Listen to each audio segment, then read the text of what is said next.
అయితే తోట మధ్య నుండి చెట్టు ఫలములను గూర్చి దేవుడు మీరు చావకుండానట్లు వాటిని తిను దినమున వాటిని ముట్టకూడదని చెప్పెనని ఎవరు ఎవరితో అనిరి. సర్పంతో అని. యెహోవా నామమున ప్రార్థన చేయుట ఎప్పుడు ఆరంభమైనది? చేతు అను పేరునకు అర్థం ఏమిటి? చేతు అను పేరునకు అర్థం, చేతు అను పేరునకు అర్థము ఏమిటి అంటే ప్రతిఫలము, నియమింపబడిన వాడు అని అర్థం. ఓడ ఎన్ని వందల మూరల పొడుగును ఎన్ని మూరల వెడల్పునై ఉన్నది? 300 మూరల పొడుగును 50 మూరల వెడల్పును. యూద తెలియక తామారు నొద్ద ఏమి కుదువ పెట్టెను? ముద్రయు దారమును చేతికర్ర. యోసేపునకు ఫరో పెట్టిన పేరు ఏమిటి? ఐగుప్తీయులు యాకోబును గూర్చి అంగలార్చిన ప్రాంతం పేరేమిటి? ఐగుప్తీయులు యాకోబును గూర్చి అంగలార్చిన ప్రాంతం అబేల్ మిస్రైం. యాకోబు కుమారులు ఎక్కడ బహుగా అంగలార్చిరి? యాకోబు కుమారులు అటదు కళ్ళమునొద్ద.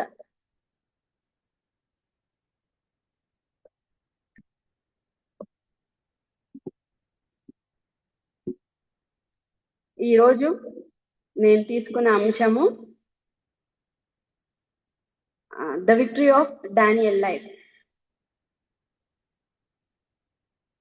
దానియేలు గురించి మనం ఇప్పుడు కొద్దిసేపు ధ్యానిద్దాము. ఈ దానియేలు గ్రంథం నుండి నేటి దినాన మనం కొన్ని ప్రాముఖ్యమైన విషయాలు తెలుసుకుందాము. మనకు పాత నిబంధన గ్రంథంలో మనకు ప్రవక్తలు ఉన్నారు కదా, కొంతమంది పెద్ద ప్రవక్తలు, చిన్న ప్రవక్తలు అనే వాళ్ళు ఉన్నారు కదా. అంటే దానియేలు ఏ ప్రవక్త? దానియేలు అగ్ర ప్రవక్త లేదా పెద్ద ప్రవక్త లెక్కలోకి ఆయన వస్తాడు. పెద్ద ప్రవక్తలు, చిన్న ప్రవక్తలు అనే విభజన ఎలాంటిది అంటే, వాళ్ళు రాసిన పుస్తకాలను బట్టి వాళ్ళు పెద్ద ప్రవక్తలు లేదా చిన్న ప్రవక్తలు అని అంటాము. పెద్ద ప్రవక్తలు, చిన్న ప్రవక్తలు అనే భేదం ఏం లేదు, కానీ దేవుడు వాళ్ళందరినీ కూడా ఎన్నుకున్నాడు. అందరూ దేవుని దృష్టిలో ఒకటే. కానీ మనము ఇప్పుడు పాత నిబంధన గ్రంథం మనం కంప్లీట్ చేయాలి అని అంటే, దానియేలు గ్రంథం, the book of Daniel complete చేయకుండా మనము పాత నిబంధన కంప్లీట్ కాదు. కాబట్టి ఈ దానియేల్ గ్రంథంలో, ద బుక్ ఆఫ్ డానియల్లో ఎన్ని చాప్టర్స్ ఉన్నాయంటే 12 అధ్యాయాలు ఉన్నాయి. ఈ 12 అధ్యాయాల్లో మొదటి 6 అధ్యాయాలు మొదటి భాగం అనుకొని, మళ్ళీ 7 నుంచి 12 అధ్యాయాలు పార్ట్ 2, పార్ట్ 1, పార్ట్ 2 ఒక భాగం, రెండవ భాగం అనుకుంటే, పార్ట్ 1లో అంటే ఫ్రమ్ 1 to 6 దానియేలు బబులోను చెరకు వెళ్ళినప్పుడు ఆయన రాజస్థానంలో ఉన్నప్పుడు జరిగిన సంగతులను గురించి అందులో మనము చూస్తాం ఫ్రమ్ 1 to 6. తర్వాత అంటే అవి జరిగిపోయినవి ఫ్రమ్ 7 to 12, 7 నుంచి 12 అధ్యాయాలు జరగబోయేటివి, ఇంకా జరగలేదు కానీ that will happen in the future. జరగబోయే సంగతులను గురించి మనము దానియేలు గ్రంథంలో 7 నుంచి 12 అధ్యాయాల్లో చూస్తాం. కాబట్టి దేవుని దూత దానియేలు ప్రత్యక్షమై వీటిని ముద్రించి భద్రము చేయని దానియేలుతో చెప్తుంది. అప్పుడు ఈ దానియేలు గ్రంథంలో 7 నుంచి 12 అధ్యాయాలు అంటే మనకు ప్రవచనాత్మకమైన సంబంధమైన విషయాలు అందులో మనకు కనబడతాయి. కాబట్టి మనకు దానియేలు గ్రంథంలో ఏం కనిపిస్తుంది అని అంటే, భవిష్యత్తుకు సంబంధించినటువంటి జ్ఞానం మనకు దానియేలు గ్రంథంలో కనబడుతుంది. సో ఈ దానియేలు గ్రంథం వర్తమాన, భూత, భవిష్యత్ కాలాలకు సంబంధించిన గ్రంథం ఇది. ఈ ఫ్రమ్ 1 to 6 ఈ చదివేటప్పుడు అది ఈజీగా చదవచ్చు, కానీ ఫ్రమ్ 7 to 12 మనకు అర్థం కావు. కాబట్టి మనం ఆ గ్రంథం చదివేటప్పుడు ప్రకటన గ్రంథానికి వాటిని మనం రిలేటెడ్ చేసి చదువుకోవాలి. కాబట్టి అది మనము దానియేలు గ్రంథము మనం చూస్తే, అది ఆ బుక్ చూస్తే మనకు అది ఆ బుక్ ఆఫ్ డానియల్, అది దానియేలు గ్రంథం అనిపిస్తుంది, కానీ దాన్ని మనం లోపలికి వెళ్ళి చూసినట్లయితే ఆ దానియేలు గ్రంథం మనకు ఆ లోపలికి వెళ్ళి అంటే మెడిటేట్ చేస్తే దాంట్లో నుంచి పరిశుద్ధాత్మ దేవుడు మనకు నేర్చుకోవడానికి చాలా ప్రాముఖ్యమైన విషయాలను దేవుడు మనకు తెలియజేస్తాడు. దానియేలు గ్రంథంలో మనకు ప్రముఖంగా కనిపించేటువంటి వ్యక్తి దానియేలు, తర్వాత బబులోన్ రాజులు, నెబుకద్నెజరు, షడ్రక్, మెషక్, అబెద్నెగో. సో ఈ 4 బాయ్స్ మనకు కనబడతారు. అందరి గురించి ధ్యానించడానికి మనకు టైం లేదు, కానీ నేను ఒక దానియేలు గురించి నేను మీతో పంచుకోవడానికి ఇష్టపడుతున్నాను. ఈ దానియేలు గురించి మనము చూస్తే మనందరికీ ఆశ్చర్యమే. ఆయన అంత చక్కగా జీవించినాడు, ఆయన లైఫ్ ని అంత సక్సెస్ గా అంత విక్టోరియస్ గా ఎట్లా ఆయన జీవించినాడు అనేది మనకందరికీ కూడా ఆశ్చర్యమే. ఇప్పుడు మనకు అన్ని బాగా జరుగుతున్నాయి అనుకోండి, మన పరిస్థితులు బాగున్నాయి, ఎక్కడ ఏ కష్టం లేదు, మన జీవితంలో ఏ ఇబ్బందులు లేవు, ఏ కష్టాలు లేవు అనుకున్నట్టుగా అన్ని ఆశీర్వాదాలు పొంగి పొర్లిపోతున్నాయి, మన లైఫ్ సజావుగా సాగిపోతుంది, ఏ ఇబ్బందులు లేవంటే మనకు భక్తి చేయడము చాలా ఈజీ అనిపిస్తుంది, అందులో ఏం పెద్ద కష్టం అనిపించదు. కానీ అనుకున్నాము మనము ఒక మంచి తల్లిదండ్రులకు పుట్టినాము, మంచి జ్ఞానవంతులకు పుట్టినాము, ఏ ఇబ్బంది లేదు, మంచి ఏ కొదువ లేదు, మనకు చిన్నప్పటి నుంచి స్కూల్లో చేర్పించినప్పటి నుంచి అన్ని క్లాసెస్ లో మనం ఫస్ట్ ఛాంపియన్స్, ఆ తర్వాత పెద్ద చదువులు కూడా చదివేసి ఛాంపియన్స్ అయిపోయినాము, రాస్తే మనకు ఉద్యోగాలు వచ్చేసినాయి, మంచిగా పెళ్ళిళ్ళు జరిగిపోయినాయి, మంచి పిల్లలు కూడా, అంత ఆరోగ్యం ఉంది అంటే మన లైఫ్ అంతా కూడా సక్సెస్ గా సాగిపోతా ఉంటే ఏ ఇబ్బందులు లేనప్పుడు మనకు దేవునికి భక్తి చేయడము అనేది చాలా ఈజీ. ఎందుకంటే నన్ను దేవుడు ఆశీర్వదించినాడు కాబట్టి నేను దేవునికి భక్తి చేస్తాను, ఎందుకంటే దేవుడు నన్ను అన్ని విధాలుగా ఆశీర్వదించినాడు అనేది ఉంది కాబట్టి.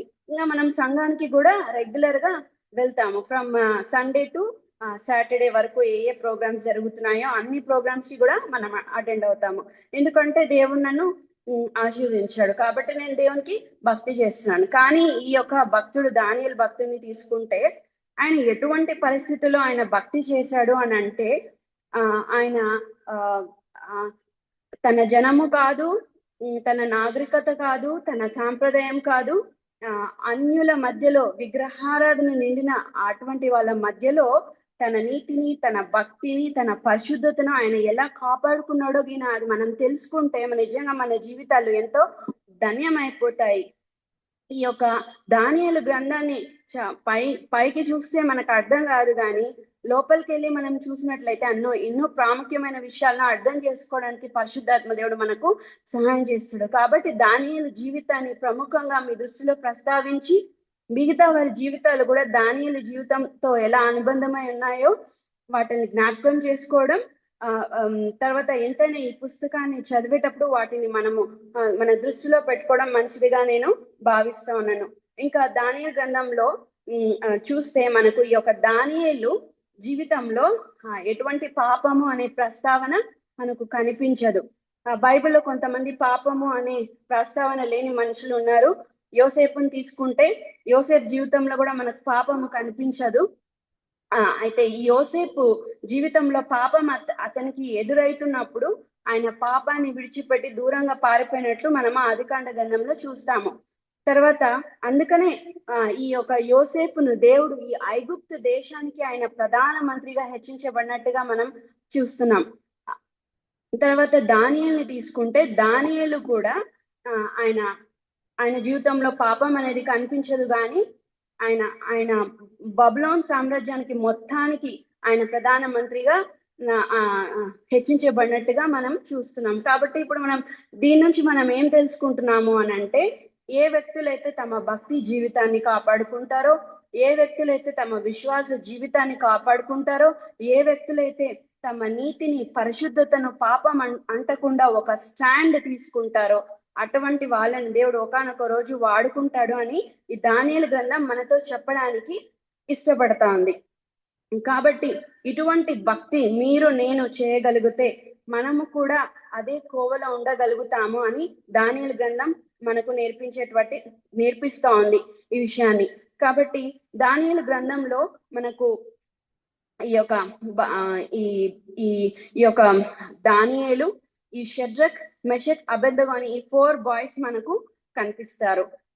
ఈ 4 బాయ్స్ ని ఏమనాలి అని అంటే, వీళ్ళని ఏమంటారంటే వీళ్ళంతా కూడా సేమ్ ఏజ్ వాళ్ళే, సేమ్ ఏజ్ అనమాట, ఒకే వయసు కలిగిన వాళ్ళు. వీళ్ళని ఏమంటామంటే టీనేజ్ అని అనొచ్చు. అంటే ఫ్రమ్ టీనేజ్ అంటే from 11 to 19 years or from 13 to 19 years వాళ్ళను టీనేజ్ అని అంటాము. ఇక్కడ ఏం జరుగుతుందంటే నెబుకద్నెజర్ రాజు ఇశ్రాయేలు దేశం మీదకి వెళ్ళి దాడి చేసి యెరూషలేము ఆలయాన్ని పాడు చేసి అక్కడ ఉన్న కొంతమంది యూదులను ఆయన చెర తీసుకొని పోతాడు. ఆ పోయిన వాళ్ళలో ఈ 4 బాయ్స్ కూడా మనకు కనపడతారు. ఆ చెరకు వెళ్ళిపోయినప్పుడు వాళ్ళ వయసు 15 సంవత్సరాలు. సో 15 years అనమాట ఆ బాయ్స్ కి. సో బుక్ ఆఫ్ డానియల్ మన జీవితాలకు అది ఒక కొల ప్రమాణికం. అంతేకాదు, ఇప్పుడు నేటి దినాలు మనం చూస్తే ఆల్మోస్ట్ ఆల్ మనము దేవుని రాకడ దినాలలో ఉన్నాము, క్రీస్తు రాకడ దినాల్లో మనం ఉన్నాం, భ్రష్టత్వం అలుముకున్న దినాలలో మనం ఉన్నాం, నిరాశకు నిర్లిప్తతకు లోనైన దినాలలో మనం ఉన్నాము. అటువంటి దినాలలో మనము ఇటువంటి భక్తి చేయాలనేది దేవుడు మనకు ఈ యొక్క దానియేలు గ్రంథాన్ని మన ముందు ఉంచాడు. కాబట్టి ఈ గ్రంథాన్ని ఇప్పుడు మనం ఇది చూస్తే దానియేలు గ్రంథాన్ని, అబ్బో మనము అంత భక్తి చేయాలనా, అంత భక్తి చేయలేమండి అని అనడానికి ఏ హేతువా లేదు. దానియేలు ఆ భక్తి చేశాడు అంటే మనం కూడా చేయడానికి అవకాశం ఉంది. ఒకవేళ దానియేలు అంత భక్తి చేయకపోయినా ఆయనలాగా కొంత అయినా మనం ఆ భక్తి చేయాలి. కాబట్టి దానియేలు గ్రంథం మనకు నేర్పించేది అదే. దానియేలు ఒక మంచి సక్సెస్ఫుల్ పర్సన్. ఆయన ఎంత మంచి సక్సెస్ఫుల్ పర్సన్ అంటే ఆయన ఎక్కడ ఉన్నా కూడా ఆయన విజయవంతంగా జీవించాడు. ఆయన ఎక్కడే కానీ ఓటమి పాలైనట్టు మనము ఆ దానియేలు గ్రంథంలో చూడం బైబిల్లో. ఆయన ఎక్కడికి వెళ్ళినా విజయమే, ఆయన ఎక్కడ ఓటమి పాలు ఆయన జీవితంలో ఆయన జారిపోయినట్టుగా మనము చూడం. తర్వాత మనము కొన్నిసార్లు కొన్ని తీర్మానాలు చేసుకుంటా ఉంటాం కదా, నేను ఎట్లానా దేవుని సేవ చేయాలా, ఎంతైనా కొంత దూరమైనా నేను దేవుని సేవ చేయాలని అనుకుంటాం. కానీ కొన్నిసార్లు తీసుకున్న తీర్మానాల్లో మనము ఫెయిల్ అయిపోతాం. అప్పుడు అది విజయం అనుకోవాలా, ఓటమి అనుకోవాలా? ఓటమి అనుకోవాలి. తర్వాత మనం రెగ్యులర్ గా బైబిల్ చదువుకోవాలి ఆసక్తిగా అని అనుకుంటాం. కానీ ఏమైనా కొన్ని బాగా బలమైన కష్టాలు వస్తే ఆ బైబిల్ని చదవకుండా పక్కన పెట్టేస్తాము. కాబట్టి ఓటమి అనుకోవాలా, విజయం అనుకోవాలా? ఇలాగా కొన్నిసార్లు మనం ఓటమి అయిపోతా ఉంటాం.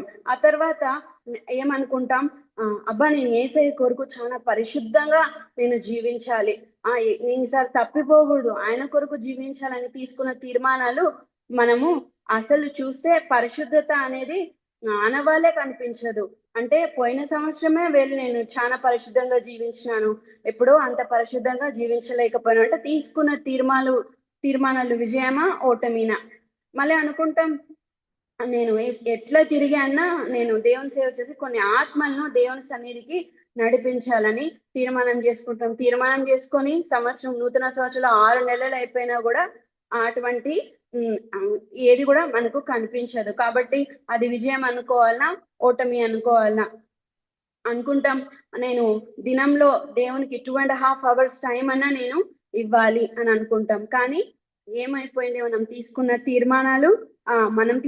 తీర్మానాలు కొన్నిసార్లు ఓడిపోతా ఉంటాం, ఓటమి పాలైపోతా ఉంటాం. కానీ ఈ దానియేలు గ్రంథాన్ని మన జీవితంలో మనము అప్లై చేసుకుంటే, ఈ దానియేలు గ్రంథాన్ని మనం అప్లై చేసుకుంటే దానియేలు ఎలాగైతే జీవించగలిగాడో మనం కూడా అలాగా జీవించడానికి దేవుడు సహాయం చేస్తాడు. ఆయన ఎలా అయితే విజయవంతంగా జీవించాడో మనం కూడా జీవించడానికి దేవుడు సహాయం చేస్తాడు. లేదంటే ఓటమి పాలైపోతాం. ఓటమి పాలవ్వడానికి దేవుడు మనల్ని పిలవలేదు, కానీ మనం క్రైస్తవ జీవితంలో మనం ఒక విజయవంతమైన జీవితాన్ని జీవించడానికి దేవుడు మనల్ని పిలుచుకున్నాడు. అదే దానియేలు గ్రంథం మనకు నేర్పించే సత్యం. సో దానియేలు గ్రంథం నుంచి నేను ఇంకొన్ని ప్రాముఖ్యమైన విషయాలను మీతో పంచుకుంటాను. ఆయన చిన్నతనంలో నుండి, అంటే మనం సండే స్కూల్కి వెళ్ళి ఎట్లా వాక్యం నేర్చుకున్నాము, చిన్నప్పుడే ఎట్లా యేసయ్యకి మనం మనసు ఇచ్చినాము, అట్లనే దానియేలు కూడా చిన్నప్పుడే దేవుని వాక్యాన్ని విని నేర్చుకున్నాడు దానియేలు. సో అది నేర్చుకున్న తర్వాత పెద్దయినా కూడా అదే భక్తిని కొనసాగించాడు. 30, 40, 50, 60, 70, 80, 90 అంటే చిన్నప్పటి నుంచి ఏ భక్తి అయితే పెరిగాడో పెద్దయినా కూడా అదే భక్తే పెరిగింది. కొంతమంది భక్తిలో తప్పిపోతారు. కొంతమంది విశ్వాస జీవితంలో నాకొద్దు అని తప్పిపోయే వాళ్ళు ఉన్నారు. కానీ దానియేలు ఎన్నో కష్టాలు, చెరకెళ్ళిపోయినాడు, బాధలు, మళ్ళీ అలాంటి పరిస్థితిలో కూడా ఎక్కడున్నా కూడా దేవుని కొరకు విజయవంతంగా జీవించినాడు. ఆ భక్తిలో నుంచి తప్పిపోయినట్టుగా మనము చూడడం లేదు. అంటే ఆయన జీవితంలో ఫ్లక్చువేషన్స్ అనేది ఏం లేదు. అంటే తగ్గిపోయేది కానీ జారిపోయేది కానీ మనం ఇక్కడ చూడం. అంతేకాదు ఈ దానియేలు ఇక్కడ ముగ్గురు చక్రవర్తులు మారుతారు. ముగ్గురు చక్రవర్తులు మారిన ఈ యొక్క ప్రధాన మంత్రి మారలేదు. నెబుకద్నెజర్ తర్వాత వాళ్ళ కుమారుడు తర్వాత మనవడు, ఇట్లా ముగ్గురు చక్రవర్తులు మారినా కూడా దానియేలు ప్రధానమంత్రి మారలేదు. అంటే అప్పుడు ఆయన ఎంత సక్సెస్ఫుల్ పర్సనో మనము చూసుకోవచ్చు. ఆ రాజ్యంలో ఏ కష్టం వచ్చినా కూడా అందరూ దానియేలునే పిలుస్తున్నారు. ఎందుకంటే దానియేలు ఒక్కడే అంత టఫ్ సిచ్యువేషన్ ని సాల్వ్ చేయగలిగినటువంటి వ్యక్తి. అందుకే దానియేలు దానియేలు దానియేలు దానియేలు అని పిలుస్తూ ఉంటారు ఆయనను. అంటే అంత గొప్పగా ఎంచుకున్నారు ఆయనను. కాబట్టి దానియేలు కాబట్టి దీన్ని బట్టి మనం ఏం తెలుసుకోవచ్చు? దానియేలు దానియేలు అని పిలుస్తున్నారు, సమస్యలు ఎలాంటి సమస్యలైనా పరిష్కరిస్తాడు అని. ఎందుకంటే తమ దేవుణ్ణి ఎరిగిన వారు బలము కలిగి గొప్ప కార్యాలు చేస్తారంట వాళ్ళు కదా. కాబట్టి దానియేలు దేవుడు గొప్ప దేవుడు, దానియేలు ఆశ్రయించిన దేవుడు గొప్ప దేవుడు, ఆయన మార్పు లేని వాడు. కాబట్టి దానియేలు తెలుసుకున్నాడు తన దేవుడు ఎంత గొప్ప వాడో. కొన్నిసార్లు మనమే మన జీవితాలు మారిపోతా ఉంటాయి, మన భాష మారిపోతా ఉంటుంది, మన చూపులు మారిపోతా ఉంటాయి, మన ప్రవర్తన మారిపోతా ఉంటది కదా. అలా మారిపోతే ఎట్లా? దేవుని కొరకు మనము భక్తి చేయాలా, దేవుని కొరకు జీవించాలా, ఈ విశ్వాస జీవితంలో రోషము కలిగి జీవించాలా. కొరంథీ సంఘంలో రోషం తగ్గిపోయింది, పౌరుషము పెరిగింది. అందుకే పౌలు అంటున్నాడు, అయ్యో ఇటువంటి రోషం కాదు మీకు ఉండాల్సింది, మీరు అనవసరంగా కొట్లాడుకుంటున్నారు, దీనివల్ల మీకు ప్రయోజనం ఏమీ లేదు అని అంటున్నాడు. మీరు దేవుని కొరకు విశ్వాస జీవితంలో మీరు రోషం కలిగి జీవించండి అని చెప్పి ఆయన వాళ్ళకు జ్ఞాపకం చేస్తున్నాడు. కాబట్టి ఈ యొక్క దానియేలు గ్రంథాన్ని మనం చదువుతుంటే, ఈ దానియేలు గ్రంథం మనకి ఏం చేస్తుందంటే మనకు మంట పుట్టిస్తుంది. అంటే మనం ఈ విధంగా చక్కగా దేవుని కొరకు మండాలి అనేది మనకు ఈ యొక్క దానియేలు గ్రంథం మనకు జ్ఞాపకం చేస్తా ఉంది. అయినా ఆయన జీవితంలో ఆయన ఇంత సక్సెస్ఫుల్ గా జీవించడానికి కలిగిన కొన్ని రహస్యాలు, కొన్ని సీక్రెట్స్ నేను మీతో పంచుకుంటాను. దానియేలు చిన్న వయసులో పరాయి దేశంలో, విగ్రహారాధన నిండిన దేశంలో, దేవుడు అంటేనే భయభక్తులు లేని రాజులు, చక్రవర్తులున్న ఆ కాలంలో అతడు జీవించాడు. అంతేకాదు ఆ రాజులందరినీ కూడా ఈయన ప్రభావితం చేశాడు. ఈ యొక్క నెబుకద్నెజర్ రాజు ఏం చేస్తాడంటే, ఈ బబులోన్ రాజు ఈ ఇశ్రాయేల్ దేశం మీదకి వెళ్ళేసి అక్కడ యుద్ధం చేసి అక్కడున్న యూదులు, కొంతమంది యూదులందరినీ చెరకు తీసుకొని వెళ్ళిపోతాడు. మనకు చెరకు తీసుకెళ్ళిపోయిన ఇంకా కొంతమంది యూదులు ఉంటారు, కొంతమంది యూదులు వెళ్ళిపోయినారు, కొంతమంది యూదులు ఉన్నారు అక్కడ, కొంతమంది యూదులు చెరకు వెళ్ళిపోయినారు. మనకు యూదా దేశము అంటే ఎన్ని గోత్రాలు అని గుర్తుకొస్తుంది? 2 గోత్రాలు, బెన్యామీను గోత్రము, యూదా గోత్రం. ఆ కొద్ది మంది మాత్రమే మిగిలిపోయినారు కదా, మిగతా మంది చెరకు వెళ్ళిపోయినారు. కాబట్టి ఈ మిగిలిపోయిన ఈ యూదులు ఉన్నారు కదా, ఈ యూదులను తిరిగి మళ్ళీ దేవుడు ప్రభావితం చేయడానికి, వాళ్ళను మళ్ళీ పునరుద్ధరించడానికి, వాళ్ళను దేవునితో మళ్ళీ తిరిగి కలపడానికి దేవుడు వాళ్ళ కొరకు ఒక ప్రవక్తను ఎంచుకున్నాడు. ఆ ప్రవక్త పేరే ఇర్మియా ప్రవక్త. అంటే యూదుల మధ్య ప్రవచించినటువంటి ప్రవక్త పేరు ఇర్మియా ప్రవక్త. తిరిగి వాళ్ళను పునరుద్ధరించడానికి, శేషించబడిన యూదులను పునరుద్ధరించడానికి, వాళ్ళను తిరిగి దేవుని సహవాసంలో కలపడానికి దేవుడు ఎన్నుకున్నటువంటి ప్రవక్త ఈ ఇర్మియా ప్రవక్త. సరే, మరి మనకు ఇక్కడ ఈ ఇర్మియా గ్రంథం, ఈ యొక్క విలాప వాక్యాలు ఎప్పుడొచ్చాయి అని అంటే, ఈ యొక్క యూదులు శేషించబడిన యూదులు ఉన్న కాలంలో మనకి ఇర్మియా గ్రంథం వచ్చింది. ఇర్మియా ప్రవక్త అంటాడు, వాళ్ళ దుస్థితిని చూసి భలే బాధపడి ఏడుస్తాడు ఇర్మియా ప్రవక్త. ఈ విలాప వాక్యంలో 1వ అధ్యాయంలో ఏమని అంటాడంటే, మొదటి అధ్యాయంలో, అయ్యో జనభరితమైన పట్టణం, అది ఏకాకి అయిపోయింది, అది విధవరాల వంటిది అని ఏడుస్తాడు. ఎందుకంటే అది ఒకానొకప్పుడు అది మహా గొప్ప పట్టణం, దేవుడు తన ప్రజలతో నిబంధన చేసిన పట్టణం, ప్రవక్తలతో అబ్రహాము, ఇస్సాకు, యాకోబు వాళ్ళతో ఆయన ప్రమాణం చేసినటువంటి దేశం, అటువంటి పట్టణము ఇప్పుడు అయ్యో ఇలాంటి పరిస్థితి అయిపోయిందని చెప్పి, విధవరాలుగా అయిపోయిందని చెప్పి ఆయన చాలా ఏడుస్తాడు అక్కడ. సో ఇప్పుడు చెప్పాను కదా, ఈ విడవబడిన యూదులకు దేవుడు ఎంచుకున్నటువంటి ప్రవక్త ఇర్మియా ప్రవక్త. చెరకు వెళ్ళిపోయినారు కదా బబులోన్ దేశంలో, అక్కడక్కడ యూదులు ఉన్నారు కదా, ఆ యూదులను కూడా దేవుడు విడిచిపెట్టలేదు. వాళ్ళ కొరకు కూడా వాక్యం చెప్పడానికి దేవుడు ఒక ప్రవక్తను ఎన్నుకున్నాడు. ఆ ప్రవక్త పేరే ఏహెచ్కేలు ప్రవక్త. చెరలో ఉన్న యూదులను తిరిగి ప్రభావితం చేయడానికి, దేవునితో కలపడానికి దేవుడు ఎన్నుకున్నటువంటి ప్రవక్త ఏహెచ్కేలు ప్రవక్త. శేషించబడిన యూదులను తిరిగి పునరుద్ధరించడానికి ఏర్పాటు చేసుకున్నటువంటి ప్రవక్త ఇర్మియా ప్రవక్త. కాబట్టి మనకు ఈ శేషించిన యూదులను ప్రభావితం చేయడానికి ఇర్మియా ప్రవక్త, చెరలో ఉన్న యూదులను ప్రభావితం చేయడానికి హెచ్కేల్ గ్రంథము, బబులోను చెరలో రాజస్థానంలో ఉన్న రాజులను ప్రభావితం చేయడానికి దానియేలు గ్రంథం. మనకి దానియేలు గ్రంథం అంతా రాజ్య వ్యవహారాలకు సంబంధించిన గ్రంథం ఇది. తర్వాత మనము ఈ దానియేలు గ్రంథం అంతా మనం చదువుకుంటే ఈ దానియేలు ఎంత చక్కగా దేవుని కొరకు నిలబడ్డాడు అనేది మనకు అర్థమవుతుంది. ఈ దానియేలు దేవుని కొరకు నిలబడ్డాడు కాబట్టే దేవుడు కూడా దానియేలు పక్షంగా నిలబడినట్టుగా మనము చూస్తున్నాం. దానియేలు దేవుని కొరకు జీవించాడు, తన దేవుని నామ ఘనత కొరకు జీవించాడు. తన దేవుడు ఎంత పరిశుద్ధుడు, ఆయన ఎంత జీవం కలిగిన వాడు అని ఆయన తెలుసుకున్నాడు కాబట్టే ఆ భయభక్తులను ఆయన కొనసాగించాడు. మనం కూడా నేర్చుకోవాల్సినటువంటి ప్రాముఖ్యమైన విషయం ఏంటంటే, ఈ యోచన మనకు కూడా రావాలి. దేవుడు ఎవరో, ఆయన ఎంత పరిశుద్ధుడో, ఆయన ఎంత గొప్పవాడో యోచన మనకు ఉంటే మనం కూడా దానియేలు లాగా జీవించడానికి మనకు అవకాశం ఉంటుంది. కాబట్టి దానియేలు జీవితం మన భక్తి జీవితాలకి ఒక కొలబద్ద. ఇప్పుడు చెప్పాను కదా, దానియేలు గ్రంథం అంతా కూడా ఫ్రమ్ 1 to 6 చెరలో ఉన్నప్పుడు జరిగిన సంగతులు, దానియేలు రాజస్థానంలో, దానియేలు బబులోను చెరలో ఆయన రాజస్థానంలో ఉన్నప్పుడు జరిగిన సంగతులు, ఫ్రమ్ 7 to 12 ప్రవచనాత్మకమైన సందేశాలు అవి జరగబోయేటివి జరగలేదు అని తెలుసుకున్నాం. తర్వాత ఈ యొక్క దానియేలు జీవితంలో 6 సంఘటనలు జరిగినాయి. 6 సంఘటనలు జరిగినప్పుడు ఆయన యొక్క వయసు ఎంత ఉందో నేను మీతో పంచుకుంటాను. ఆయన బబులోను చెరకు వచ్చినప్పుడు దానియేలు వయసు 15 సంవత్సరాలు. తర్వాత వాళ్ళ స్నేహితుల వయసు కూడా ఇంచుమించు అదే. కాబట్టి మనకు 15 years అంటే వాళ్ళు ఏం చదువుతా ఉంటారు? 15 years అంటే 10th standard. So 10th class లో వాళ్ళు అంత భక్తి చేశారు. 10th class లో దేవుని యందు అంత భయభక్తులు కలిగి జీవించారు. 10th class లో ధర్మశాస్త్రం అంతా తెలిసిపోయింది వాళ్ళకు.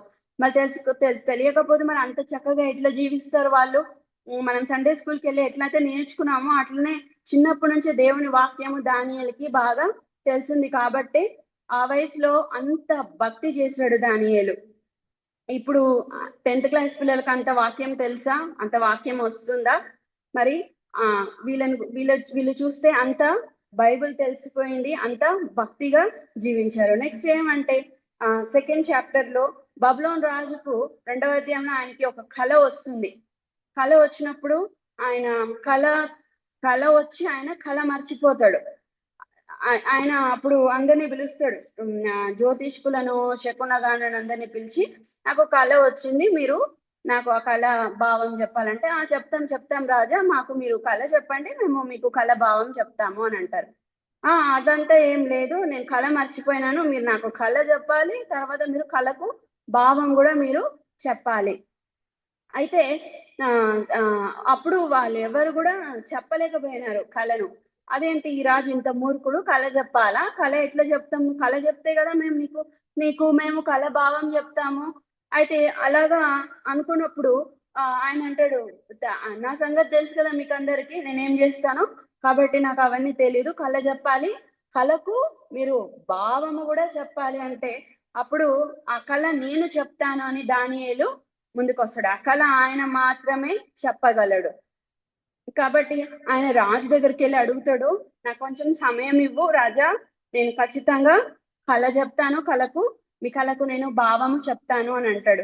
సరే, అని చెప్పి రాజు టైం ఇచ్చినప్పుడు ఆయన స్నేహితులను తీసుకెళ్లి ప్రార్థన చేస్తాడు. ఇదిగో దేవా, ఇప్పుడు అందరినీ ఆ రాజు చంపేస్తాడు, ఒకవేళ మేము ఆయనకి కళ చెప్పకపోతే, కళ భావం చెప్పకపోతే అని దానియేలు అతని స్నేహితులు దేవుని ప్రార్థించినప్పుడు దేవుడు దానియేలుకు కళను బయలుపరిచాడు, ఆ కళ యొక్క భావము బయలుపరిచాడు. అప్పుడు దానియేలు వెళ్ళి ఆయనకు కళ చెప్తాడు, కళ భావము చెప్తాడు. అప్పుడు ఆయన వయసు 17 years. అంటే 17 years అంటే ఇంటర్మీడియట్ పిల్లలు. అంటే అంత భక్తి చేశాడు దానియేలు. 17 సంవత్సరాలు ఇంటర్మీడియట్ వయసులో అంత భక్తి, అంటే ప్రార్థనలో అంత మెట్టు, విశ్వాసము, దేవునితో అంత సంబంధం దానియేలుకు ఉన్నది. ఎంత సంబంధం, ఎంత పరిశుద్ధ జీవితం ఉంటే దేవుడు ఆయనకి బయలుపరుస్తాడు. కాబట్టి తర్వాత మనము ఇంకా చూస్తే ఈ ముగ్గురు స్నేహితులను అగ్నిగుండంలో ఏమంటాడు రాజు, అగ్నిగుండంలోకి వేసినప్పుడు వాళ్ళ వయసు 20 years. కాబట్టి ఈ 20 years కే వాళ్ళకి అంత తెగింపు. 20 years పిల్లలు ఏమనుకుంటారు, మేము రంగుల ప్రపంచాన్ని అనుభవించాలి, సంతోషించాలని అనుకుంటారు. కానీ వీళ్ళు ఏం చేస్తున్నారంటే, రాజుతో వీళ్ళు చెప్పిన జవాబు ఏమంటే, ఇందును గూర్చి చింత మాకు అవసరము లేదు, మేము సేవించుచున్న దేవుడు మమ్మల్ని రక్షించడానికి సమర్థుడు, ఒకవేళ రక్షించకపోయినా మేమైతే మాత్రము మ్రొక్కమని ధైర్యంగా చెప్తున్నారు వీళ్ళు. 2 options ఇచ్చినాడు రాజు, మ్రొక్కటమా మ్రొక్కకపోవటమా. అయితే వీళ్ళు చెప్తారు, అప్పుడు రాజు ఒక ఛాన్స్ ఇస్తాడు. ఫస్ట్ ఛాన్స్ వీళ్ళు మ్రొక్కరు, సెకండ్ ఛాన్స్ చూడు, ఇప్పుడు అగ్నిగుండము ఇప్పుడు నేను ఇంక్రీజ్ చేస్తాను మీకోసము, చూడండి, ఒకవేళ మ్రొక్కకపోతే దాన్ని 7 చేస్తానంటే వాళ్ళు ఒప్పుకోరు. లేదు, 7 చేసినా కానీ వాళ్ళు ఏం భయపడలేదు వీళ్ళు. తర్వాత అందుకే దేవునికి తల దించిన వాళ్ళు ఎవరికి కూడా తల దించరు. బైబిల్ క్యాప్షన్ ఒకటి ఉంది కదా, తల దించుకొని బైబిల్ చదివితే అదే బైబిల్ మనల్ని తలెత్తేటట్టుగా చేస్తుందంట. తర్వాత ఈ నెబుకద్నెజరు రాజు ఆయన ఇంకొక కళ అంటాడు 4వ అధ్యాయంలో. ఆ కళ కూడా, ఆ కళలో ఆయనకు ఆ రాజుకు ఒక చెట్టు కనిపిస్తుంది. చెట్టు కనిపించినప్పుడు అప్పుడు దానియేలు చెప్తాడు, రాజా ఆ చెట్టు ఎవరో కాదు మీరే. చెప్పినప్పుడు ఆయన వయసు ఎంతంటే 45 to 50 years మధ్యలో ఉంది. తర్వాత ఆ సంఘటన 5వ అధ్యాయంలో రాజు విపరీతంగా కళలు అంటాడు. కళలు కానీ ఈ యొక్క యెరూషలేం వాళ్ళ నాయన హయాంలో ఏం చేస్తాడంటే, దర్యావేషు దేవుని సన్నిధిలో గృహోపకరణములన్నిటిని తెచ్చి అందులో మందు పోపించుకొని తాగుతా ఉన్నాడు.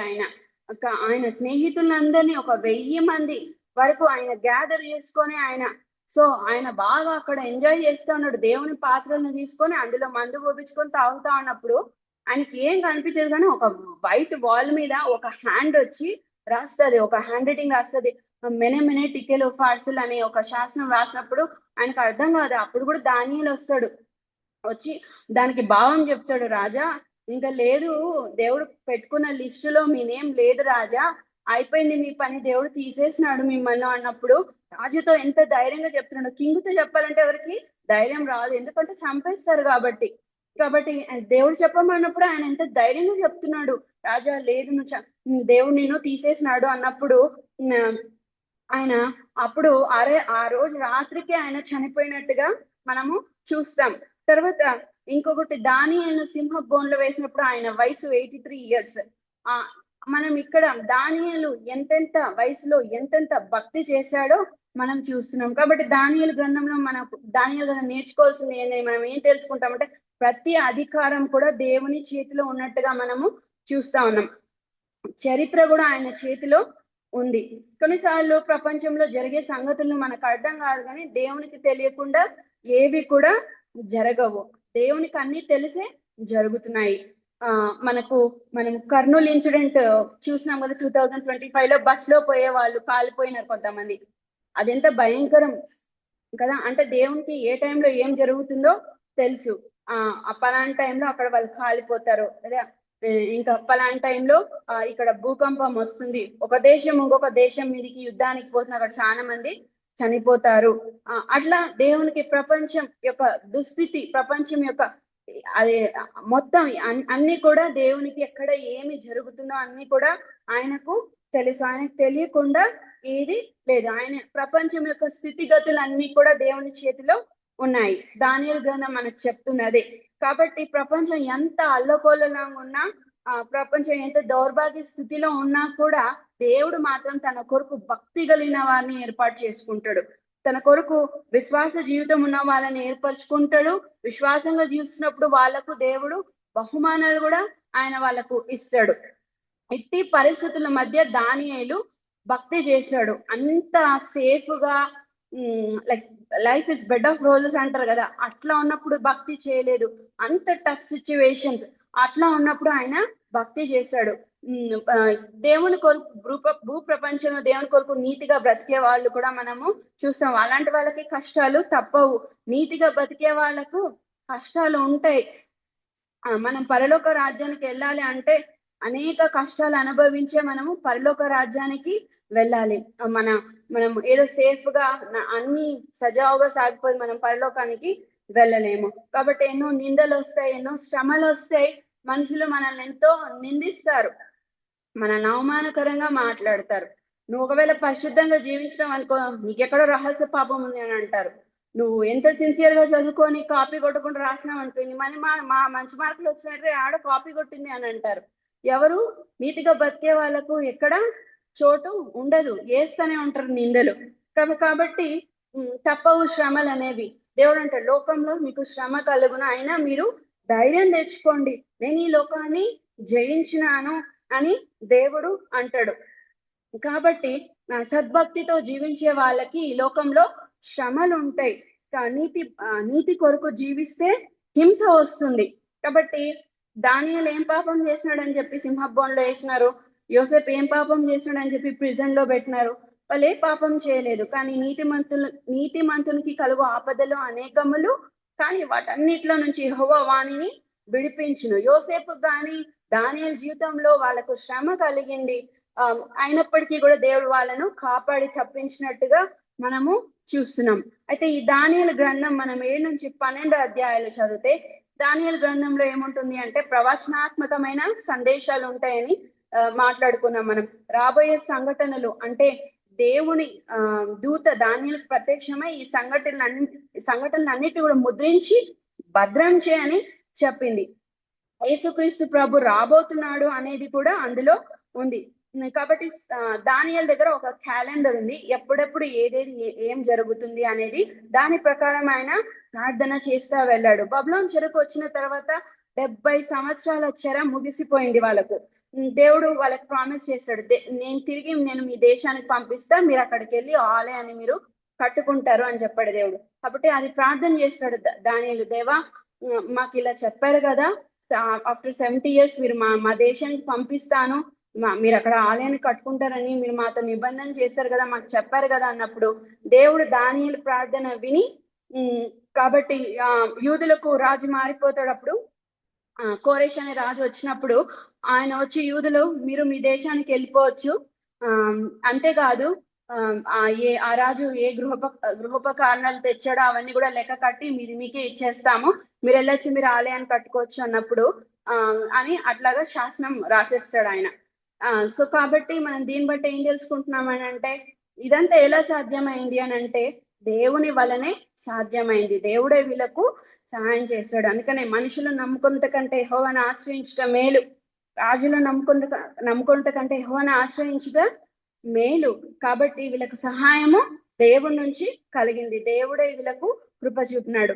తర్వాత మనము ఈ యొక్క దానియేలు జీవితాన్ని, మన క్రైస్తవ జీవితాన్ని దానియేలు జీవితంతో మనం కంపేర్ చేసి చూస్తే, మన క్రిస్టియన్ లైఫ్ దానియేలుతో కంపేర్ చేసి చూస్తే మన జీవితంలో అనేక పోరాటాలు అనేవి ఉన్నాయి. Christian life is a spiritual warfare. ఎన్నో పోరాటాలు మనకు ఉంటాయి.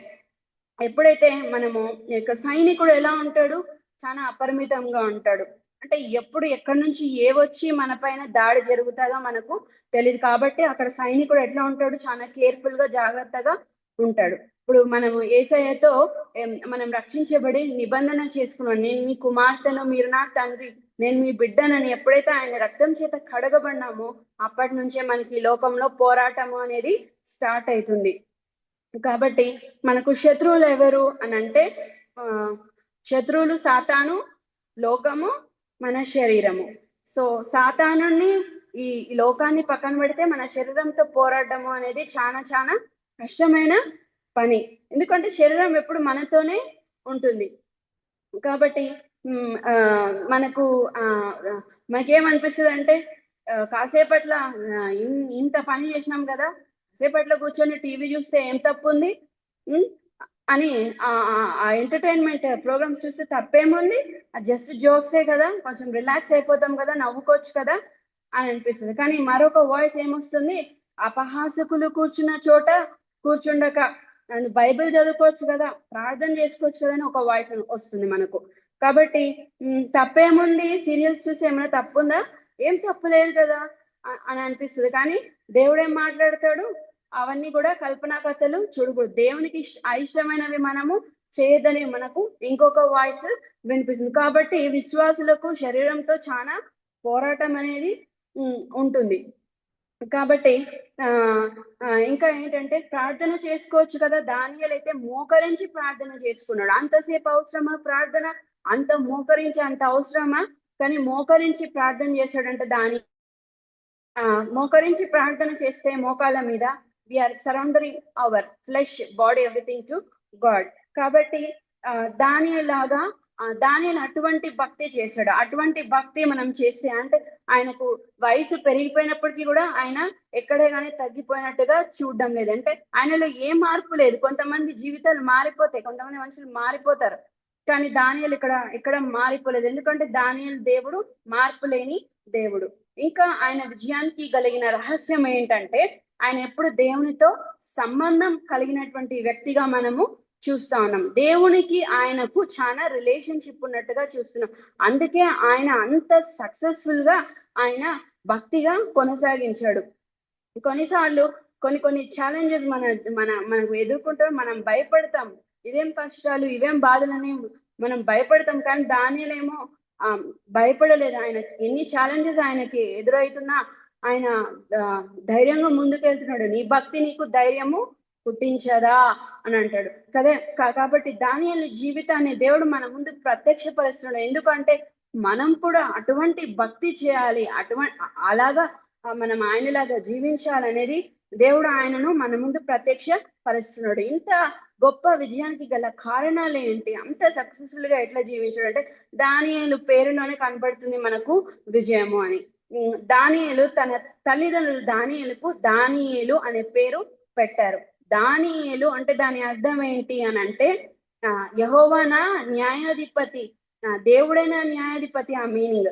సో తల్లిదండ్రులు దానియేలుకి దానియేలు అని పేరు పెడితే వీళ్ళు చెరకు వెళ్ళిపోయినారు కదా.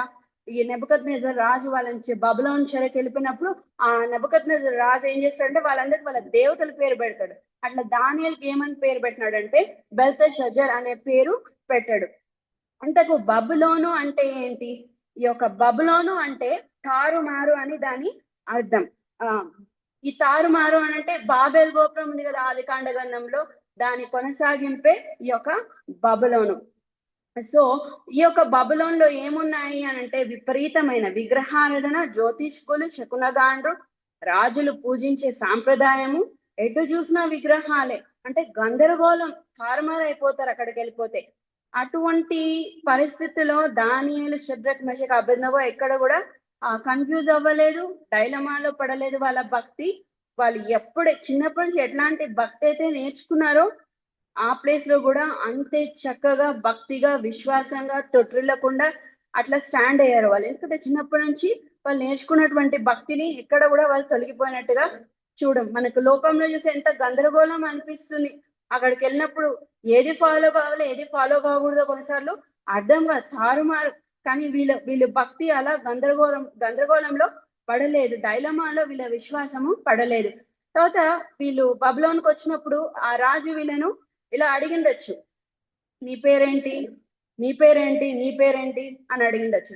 నా పేరు దానియేలు, నా పేరు షద్రక్, మెషక్, అబేద్నెగో అని అంటారు. దానియేల్ని కింగ్ మేబీ అడిగిండొచ్చు, నీ పేరు దానియేలు అంటే దాని మీనింగ్ ఏంటంటే యెహోవా నా న్యాయాధిపతి అని చెప్పిండొచ్చు. అయితే మీ దేవుడు న్యాయాధిపత, అయ్యో మరి న్యాయాధిపతి అయితే నేను మీ దేశానికి వచ్చాను కదా, మీ దేశానికి వచ్చి మీతో యుద్ధం చేసి చెరకు తీసుకొని వచ్చాను కదా, మీ దేవుడు న్యాయాధిపతి అయితే మిమ్మల్ని రక్షించి ఉండాలి కదా నా చేతిలో నుంచి. కాబట్టి అదేంది కాదు, నేను పెట్టిన పేరే గ్రేట్ అనుకున్నాడు ఈ యొక్క నెబుకద్నెజర్ రాజు. సో రాజు ఆయనకు బెల్తెషాజర్ అనే పేరు పెట్టాడు. బెల్తెషాజర్ అనే పేరుకి మీనింగ్ ఏంటంటే బయలా వినిని కాపాడు. కాబట్టి ఇప్పుడు ఈ రెండిటికి తల్లిదండ్రులేమో దానియేలు అని పేరు పెట్టారు. రాజేమో బెల్తెషాజర్ అనే పేరు పెట్టాడు. తల్లిదండ్రుల పేరు దేవుని నామమును ఈ యొక్క రాజు ప్రక్కన పెట్టేసేసి తన సొంత పేరును, తన దేవతను పూజించే పేరు ఆయన పెట్టాడు. ఆ పేరు బయలా వినిని కాపాడు. సో 2 names కి ఇప్పుడు ఫైటింగ్ జరుగుతా ఉంది. సో కాబట్టి ఈ 2 names సంఘర్షణలో పడ్డాయి. సో ఇప్పుడు ఏ పేరు గెలుస్తుంది అనేది మనకు తెలుసుకుందాం. సో ఒకరోజు ఏమైందంటే తల్లిదండ్రులు యెహోవా నా న్యాయాధిపతి, దానియేలు అంటే యెహోవాయే నా న్యాయాధిపతి, కానీ రాజేమో బెల్తెషాజర్ బయలా వినిని కాపాడు. అదే న్యాయం అనేది ఎక్కడ కొన్నిసార్లు మనకు ఈ లోకంలో జరగదు. మనుషులు కూడా న్యాయంగా కొన్నిసార్లు మన దగ్గర ప్రవర్తించారు, అన్యాయంగా ప్రవర్తిస్తారు. కోర్టుకు వెళ్తే మనకు న్యాయం దొరకదు. మనుషులకు మనం సరిపోలేదంటే, వాళ్ళకి మనం ఫేవర్ గా లేమంటే, ఎప్పుడన్నా వాళ్ళకి మనకి ఏదైనా యుద్ధం జరిగిందంటే దాన్ని బట్టి మనకు తీర్పు తీరుస్తారు. మనుషులకు సరిపోతే ఒక పార్టీకి ఫేవర్ గా ఉండి ఇంకో పార్టీకి ఫేవర్ గా వాళ్ళు మాట్లాడతారు. మ్యారేజ్ రిలేషన్షిప్ లో బ్రేక్ అయిందనుకో, పంచాయతీ కూర్చిపెట్టి మనం సరిపోలేదనుకో, వాళ్ళకు అన్యాయపు తీర్పులు తీరుస్తాడు. అంటే యాకోబు భక్తుడు అంటాడు, మన న్యాయాధిపతి వాకిట నిలిచి ఉన్నాడు. కాబట్టి మనకు న్యాయం ఎక్కడ జరుగుతుందంటే దేవుడి దగ్గరే జరుగుతుంది. ఎందుకంటే దేవుని న్యాయ పీఠం దగ్గర ఉన్నప్పుడు ఏ మనుషులు ఏమి కూడా మనల్ని చేయలేరు. మన న్యాయాధిపతి నీతిగా జరిగించే న్యాయాధిపతి. లోకంలో పంచాయతీ కానీ కూర్చోబెడతారు, ఒక పార్టీ వస్తే ఒక పార్టీ ఉండదు అక్కడ. ఎందుకు? తప్పు చేశారు కాబట్టి భయపడతారు. ఒక వ్యక్తి మీద నింద వేసేటప్పుడు ఇంకో పార్టీ కూడా వచ్చి కూర్చోలు ఇలా చేసింది అని చెప్పాలి, కానీ రారు వాళ్ళు. ఎందుకు? భయం. ఎందుకు?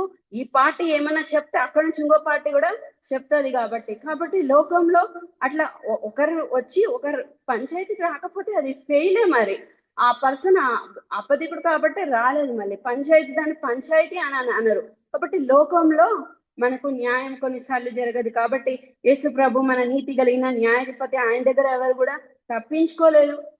ఆయన మనకు న్యాయం చేస్తాడు లోకంలో. కాబట్టి మనము దిగులు చెందాల్సిన అవసరము లేదు. కాబట్టి ఈ రాజు ఏం చేస్తాడంటే బెల్తెషాజర్ అనే పేరు పెట్టాడు. సరే, దేవుని అంత గొప్పగా సేవించాడు కదా, దేవుని అంత భయభక్తులు కలిగి దేవుని కొలిచాడు కదా. మరి ఇప్పుడు ఆయనకు ఒక రోజు వచ్చింది, ఆయన తీసుకెళ్లి సింహపు బోన్లో ఆయనను వేసేసిన తర్వాత ఆయన ఎంత సిన్సియర్, ఎంత హానెస్టీ, ఎంత చక్కని పర్సన్ రాజుకు తెలుసు. రాజు మనసుకు వేదన కలుగుతా ఉంది. సో ఆ రోజు రాత్రి రాజు ఎంటర్టైన్మెంట్ ప్రోగ్రామ్స్ అన్ని కూడా స్టాప్ చేసినాడు.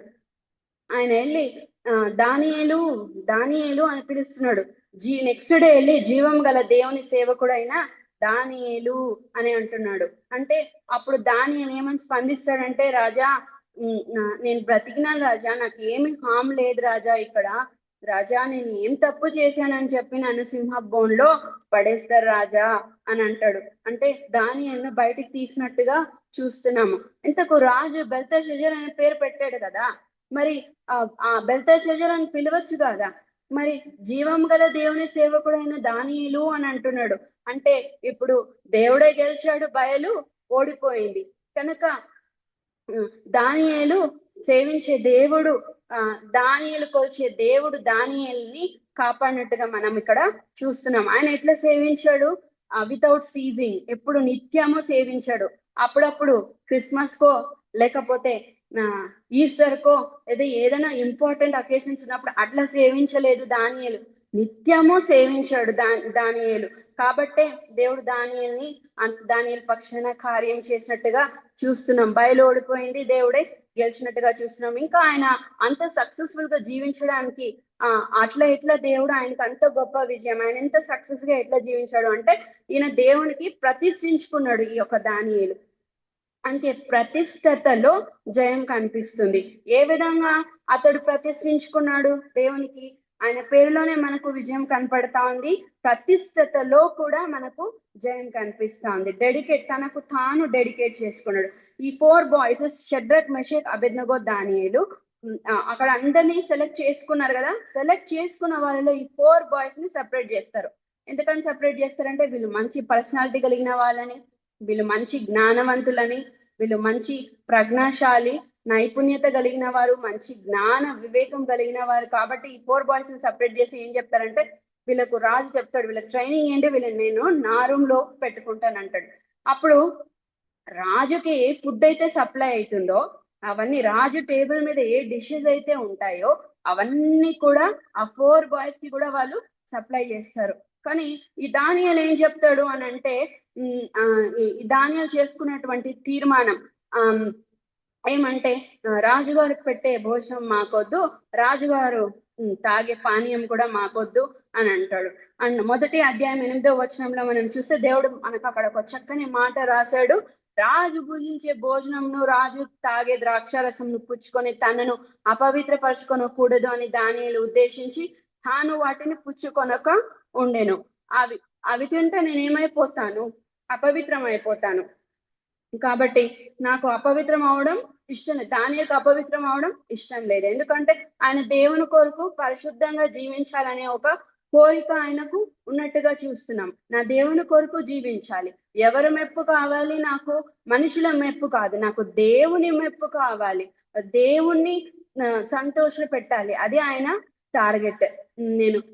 నా దేవుడు పరిశుద్ధుడు గనక నేను పరిశుద్ధంగా జీవిస్తాను, నేను అపవిత్రమైనవి నేను ముట్టనని తనకు తాను డెడికేట్ అయినాడు దానియేలు.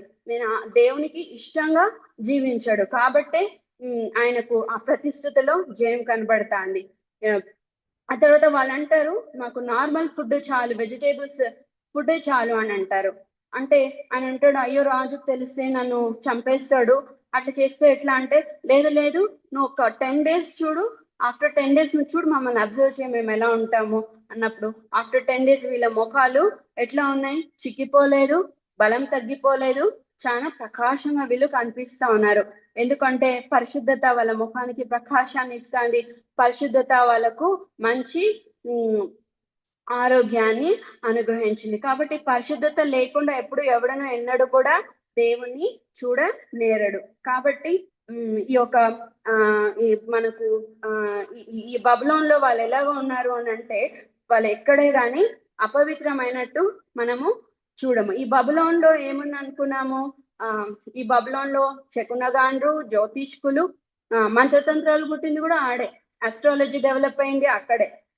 బబులోను సామ్రాజ్యంలో పెద్ద పెద్ద భవనాలు ఉంటాయి, అక్కడ పెద్ద పెద్ద ప్రహరీ గోడలు ఉన్నాయి, అంటే 10 రథాలు కూడా వెళ్ళొచ్చు అటువంటి ప్రహరీ గోడలు ఉన్నాయి అక్కడ. వేలాడే ద్రాక్ష తోటలు ఉన్నాయి అక్కడ. తర్వాత ఇంటీరియర్స్ డెవలప్ అయింది అక్కడే, వాల్ కర్టన్స్ డెవలప్ అయింది అక్కడే. అక్కడున్న మనుషులు చాలా లావిష్ గా బ్రతుకుతారు, చాలా ఆడంబరంగా బ్రతుకుతారు. రాజుగారి కళలో కూడా బంగారం కనిపించింది ఆయనకు. అప్పుడు ఆ బంగారం ఏంటి? స్వర్ణం. అంటే వాళ్ళ రాజ్యానికే సాదృశ్యంగా ఉన్నట్టుగా మనం చూస్తున్నాం. కాబట్టి దానియేలు పేరులో మనకు జయం కనిపిస్తా ఉంది. ఆయన ప్రతిష్ఠించుకున్నట్టుగా చూసాం. ఆ వయసులో అన్ని తినాలా అనిపిస్తుంది, కానీ పవిత్రమైన వాటికి ఆయన చోటిచ్చినట్టుగా మనం ఎక్కడ కూడా చూడలేదు. కాబట్టి పరిశుద్ధత లేకుండా ఎప్పుడు ఎవరు కూడా దేవుని చూడనేరడు. అంటే అంతగా ఆయన తీర్మానించుకున్నాడు, డెడికేట్ చేసుకున్నాడు, నేను దేవుని కొరకు నేను పవిత్రంగా జీవిస్తాను. తర్వాత దేవుడు దానియేలుకి జ్యోతిష్కుల మధ్య జయం అనుగ్రహించాడు. అయితే రాజుకి కళ వచ్చింది. అప్పుడు రాజు ఏం చెప్తాడంటే, అందరినీ శకునగానని జ్యోతిష్కులను అందరినీ పిలిపించినప్పుడు నాకు మీరు కళ చెప్పాలి అని అంటాడు. కళ చెప్పాలంటే, రాజా కళ చెప్పండి, మేము కళకు భావం చెప్తాము అంటే, లేదు నేను కళ మర్చిపోయినాను, కళ చెప్పాలా, మీరు కళకు భావం కూడా మీరు నాకు చెప్పాలి అని అంటాడు. అప్పుడు వీళ్ళంతా భయపడతారు. అదేంటి కళ, ఈ రాజంతా మూర్ఖుడు, కళ చెప్పమంటాడు, నువ్వు కళ చెప్తే కదా మేము కళకు భావం చెప్తాము, కళ చెప్పమంటే ఏంది అది అని ఆ గ్రూప్ లో ఒకరు అంటారు, రాజా పైనుంచి దేవదూత వస్తే తప్ప మీకు కళ చెప్పదు, ఆ దేవదూత అయితేనే మీకు కళ చెప్పేదంటే, అట్లంతా మాట్లాడకూడదు, ఏం మాట్లాడుతున్నారు మీరు, నా సంగతి తెలుసు కదా, మిమ్మల్ని అందరినీ చంపేస్తాను అన్నప్పుడు అక్కడందరికీ తెలిసిపోతుంది ఇంకా రాజు చంపేస్తాడంట. కాబట్టి కళ చెప్పాలంట, ఆయన కళ ఏంటో మాకు అర్థం కావడం లేదు, కళ చెప్తే కదా కళకు భావం చెప్తామంటే ఈ విషయం దానియేలుకి తెలిసిపోతుంది. తెలిసిపోయినప్పుడు అప్పుడు దానియేలు వస్తాడు, రాజా నాకు టైం ఇవ్వండి, నేను మీ కళకు నేను భావము చెప్తాను, మీ కళ ఏంటో నేను చెప్తాను, మీ కళకు భావం ఏంటో కూడా నేను చెప్తాను, నాకు టైం ఇవ్వండి రాజా అని అన్నప్పుడు రాజుతో చెప్తాడు తన దేవుడు ఎంత గొప్పవాడో చెప్తున్నాడు, ఆయన ఎంత ప్రజ్ఞాశాలో చెప్తున్నాడు, ఆయన ఎంత జ్ఞానవంతుడో, ఎంత వివేకం కలిగిన దేవుడో, తన దేవుని గొప్పతనాన్ని గురించి రాజుకు చెప్తాడు. నా దేవుడు రహస్యములను బయలుపరచు దేవుడు అన్నప్పుడు, సరే టైం ఇవ్వండి రాజా నేను చెప్తాను అన్నప్పుడు, సరే రాజు దానియేలుకు టైం ఇచ్చాడు. అయితే అప్పుడు దానియేలు ఆ ముగ్గురు స్నేహితులను తీసుకొని ప్రార్థన చేస్తాడు, దేవా ఇప్పుడు మేము కళ చెప్పాలి, మాకు కళ బయలుపరచు, రహస్యములను బయలుపరచు దేవా, దయచేసి మా కళ చెప్పండి, లేకపోతే ఆ రాజు అందరినీ చంపేస్తాడంట అని దేవునితో మొరపెట్టుకున్నప్పుడు దేవుడు దానియేలుకి కళను రివీల్ చేసినాడు, కళ యొక్క భావం కూడా రివీల్ చేసినాడు. అయితే అప్పుడు దానియేలు ఏం చేస్తాడంటే ధైర్యంగా రాజు దగ్గరికి వెళ్తాడు, వెళ్ళి ఆ కళ చెప్తాడనమాట, రాజా నాకు దేవుడు బయలుపరిచిన కళను నేను మీతో పంచుకుంటాను అని చెప్పి ఆ కళ చెప్తాడు. రాజా నువ్వు ఏదో ఆ రోజు రాత్రి పడుకున్నప్పుడు ఏదో గందరగోళంలో పడుకున్నట్టున్నావు రాజా, ఏదో గాబరా పడినట్టున్నారు కదా, ఏదో నిద్రపోయినప్పుడు మీకు ఏదో ఒక విగ్రహం కనిపించింది కదా, అదంతా బంగారం లాగా ఉంది కదా, అది ఎవరిదో కాదు, మీరే రాజా, మీ తర్వాత అనేక రాజ్యాలు వస్తాయి, తర్వాత మీరు ఒకానొక రోజున కూలిపోతారు రాజా అన్నప్పుడు ఆ రాజు వెంటనే దానియేలు కాళ్ళ మీద పడ్డాడు. అంటే ఒక 17 years బాయ్ ఆ కళను రివీల్ చేశాడు, కళ యొక్క భావాన్ని రివీల్ చేశాడు.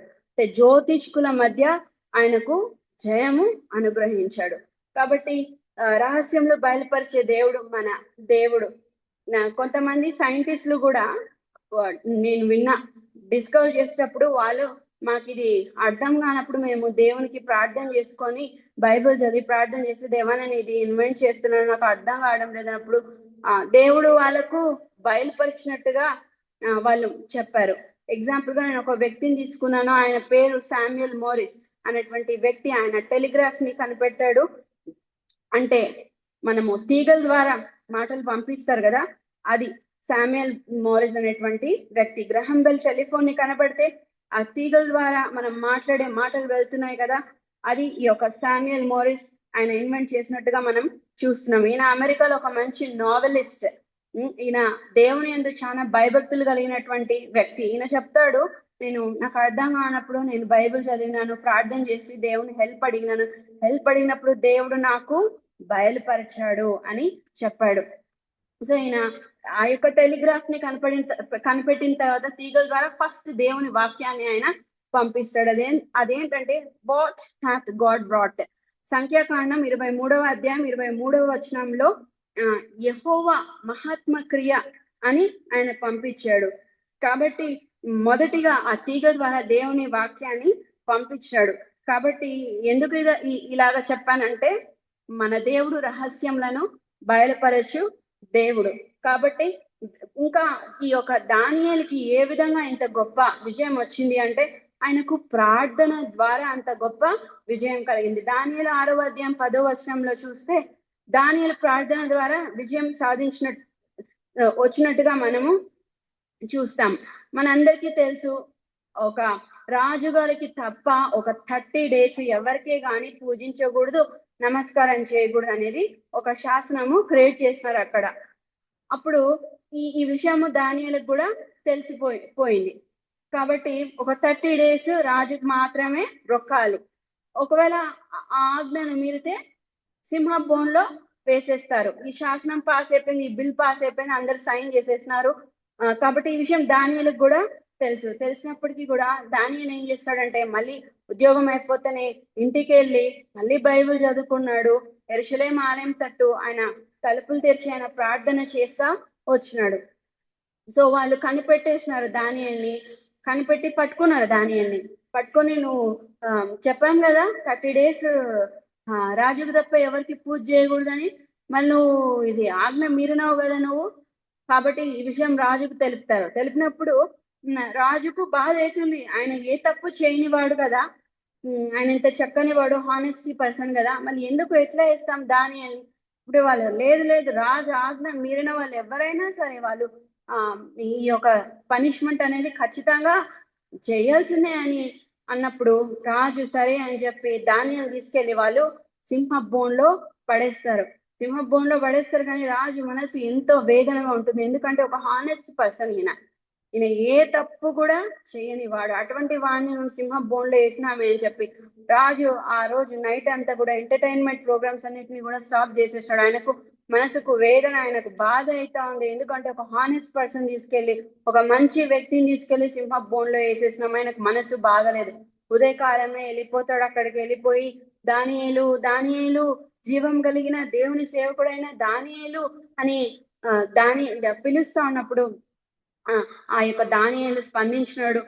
రాజా, నా దేవుడు నన్ను రక్షించాడు, నేనేం తప్పు చేశాను రాజా, నన్ను సింహ బోన్లో పడేసినారు అన్నప్పుడు ఆయనను బయటికి తీసినట్టుగా చూస్తున్నాం. ఒక ప్రార్థన ద్వారా అంత గొప్ప విజయం. సింహ బోన్లో పడినారంటే సింహాలు ఊరుకుంటాయా? సింహాలు ఎప్పటికీ కూడా ఊరుకో కదా. అంటే సింహాలకు తెలిసిపోయింది ఈయన దేవుని బిడ్డ కాబట్టి దేవుడు దానియల్ని రక్షించినట్టుగా చూస్తున్నాం. ఎట్లా రక్షించినాడు అంటే సిన్సియర్ గా జీవించినాడు. మనుషుల్లోనే ఒకటే రీతిగా ఉన్నారు, మనుషులు లేకపోయినా ఒకటే రీతి. ఎవరికి భయపడలేదు ఆయన. ఒక 30 days రాజుకు తప్ప ఎవరికి పూజించకూడదు అంటే మరి అట్లాంటి సిచ్యువేషన్ లో స్టాండ్ అయినారు. ఎక్కడే కానీ భయపడలేదు ఆయన. నిజంగా అంత చక్కగా ఆయన సింహాసనం ఎద్దుకు ఎంత ధైర్యంగా అయితే వెళ్ళాడో, సింహాల బోన్లో కూడా ఆయన అంతే ధైర్యంగా, అంతే కాన్ఫిడెంట్ గా వెళ్ళినాడు, ఎంత కరేజ్ గా వెళ్ళినాడు. ఎందుకంటే దేవుడు నన్ను రక్షిస్తాడు, నా దేవుడు రక్షించే దేవుడు, కాపాడే దేవుడు అని. అందుకే దేవుడు దానియల్ని రక్షించినట్టుగా మనము చూస్తున్నాం.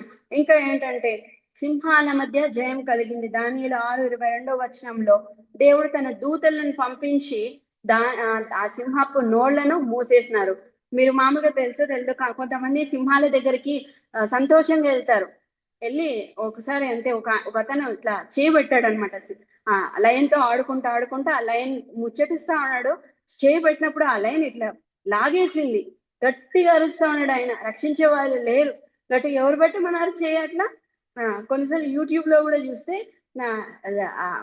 మనుషులు జూలోకి వెళ్ళిపోయి ముచ్చటిస్తా ఉన్నారు లైన్ తో. ఒక ఆమె దగ్గరికి వెళ్ళి మిర్రర్ దగ్గరికి వెళ్ళి దాంతో మాట్లాడుతా ఉంది. మాట్లాడుతుంటే అది పగులు కొట్టుకొని వచ్చేసింది బయటికి. ఆమె ఎంత పరిగెత్తిందంటే ఫాస్ట్ గా మీద పడిపోయింది. చాలా మందికి అట్లా జంతువుల దగ్గర పోయి ముచ్చటిస్తూ ఉంటారు, కానీ అవి పగులు కొట్టుకొని బయటికి వస్తున్నాయి. గొరిల్లా, లయన్ ఇట్లా. కాబట్టి క్రూరమైన జంతువులు మనుషుల్ని వదలవు.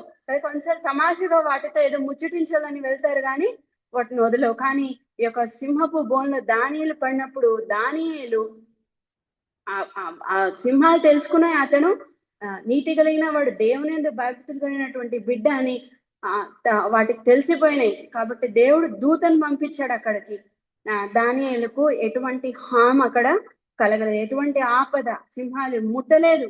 దేవుడు తన దానియేలు పడక ముందే దేవుడు దానియేలు దూతను పంపించాడు తన బిడ్డను కాపాడడానికి. కాబట్టి ఆయనకు సింహాల మధ్య కూడా జయం ఇచ్చినట్టుగా మనం ఇక్కడ చూస్తున్నాం. అంతేకాదు ఉపవాస ప్రార్థన ద్వారా జయం కలిగింది. దానియేలు 9:7 చూస్తే దానియేలుకి ఒక క్యాలెండర్ ఉంది. ఆ క్యాలెండర్ లో ఆ క్యాలెండర్ ప్రకారం ప్రార్థన చేస్తా వచ్చాడు. అంటే ఏ టైంలో ఏ పీరియడ్ లో ఏమేమి జరుగుతుంది అనేది ఆయనకు తెలిసిపోయింది. ఈయన దేవునికి ఒక ప్రార్థన చేస్తాడు. దేవా, 70 ఏళ్ళ చెరవాసన ముగిసింది కదా, దేవా మీరు మాకు ప్రామిస్ చేశారు కదా, మమ్మల్ని మా దేశానికి పంపిస్తానన్నారు కదా, అక్కడ మేము ఆలయాన్ని కట్టుకుంటామని చెప్పారు కదా అని ప్రార్థన చేస్తాడు. తర్వాత దానియేలు తన ప్రజల పాపాన్ని తన పాపంగా అక్కడ ఒప్పుకుంటా ఉన్నాడు. ఏమని ఒప్పుకుంటున్నాడంటే, ఎట్లని ఒప్పుకుంటున్నాడంటే, ప్రభా నీవే నీతిమంతుడు, మేము సిగ్గుచేటు గల వారం, ఒక వికారం ఉంది, తిరుగుబాటు చేసి తిమి, దీన్ని బట్టి మమ్మల్ని క్షమించండి. తప్పు చేసింది దానియేలు కాదు, కానీ తన తప్పును, తన ప్రజల తప్పును తన తప్పుగా అక్కడ ఉపవాస ప్రార్థనలో ఒప్పుకుంటున్నాడు. కాబట్టి దానియేలు ప్రార్థన యూదులందరికీ యూదా దేశానికి వెళ్ళిపోయేటట్టుగా జరిగింది అనమాట. ఆయన ప్రార్థనే యూదులను దేవుడు యూదా దేశానికి పంపించినట్టుగా చూస్తున్నాం. తర్వాత ఆయనకు జయం ఎలా కలిగిందంటే విశ్వాసము ద్వారా జయము కలిగింది. హెబ్రీ 11వ అధ్యాయం 33వ వచనం చూస్తే విశ్వాస వీర పట్టికలో దానియేలు పేరు ఉంది. ఆ పట్టికలో వారు విశ్వాసము ద్వారా రాజ్యములను జయించిరి, నీతి కార్యములను జరిగించి వాగ్దానములు పొందిరి, సింహపు నోళ్లను మోయించిరి. కాబట్టి విశ్వాసం ద్వారా దానియేలుకి జయము పొందాడు. హీరోస్ ఆఫ్ ఫెయిత్ అనే లిస్టులో ఆయన పేరు రాయబడింది. విశ్వాసం అనేది కోల్పోతాం శ్రమలు వచ్చినప్పుడు, కానీ ఆయన విశ్వాసం, ఆయన చెరలో విశ్వాసం, పరిశుద్ధత, భక్తి, విశ్వాసాన్ని చూస్తున్నాం. విశ్వాసం కలిగిన వాడు కాబట్టే చెర నుంచి దేవుడు విడిపించినట్టుగా చూస్తున్నాం. హీరోస్ ఆఫ్ ఫెయిత్ లిస్ట్ లో ఆయన నేమ్ ఉన్నట్టుగా చూస్తున్నాం. కాబట్టి మనం ఏం చేయాలి అంటే ఆయన భక్తి జీవితానికి కలిగిన సీక్రెట్స్, ఇంత విక్టోరియస్ లైఫ్ ఆయన ఎట్లా జీవించాడు అని అంటే మనం అన్ని కూడా రీజన్స్ చూసుకున్నాం ఇక్కడ. దానియేలు భక్తి మనము చేయడానికి మనము ఇష్టపడాలి. దానియేలు లాగా మనము ముందుకు వెళ్దాము. ఈ భక్తి చేయాలంటే నోటితో చెప్తే అది చాలా కష్టమే, కానీ ఈజీగా చెప్పచ్చు కానీ బట్ నా జీవితాన్ని జీవించడానికి చాలా కష్టం. కాబట్టి మనం ప్రార్థన చేసుకుందాం, దానియేలు లాంటి భక్తి జీవితం మాకు ఇవ్వండి, దానియేలు లాంటి భక్తి చేసి ముందుకెళ్ళడానికి మాకు సహాయం చేయమని మనం దేవునికి వేడుకుందాం. ఆ విధంగా మనం దేవుని కోరుకుందాం.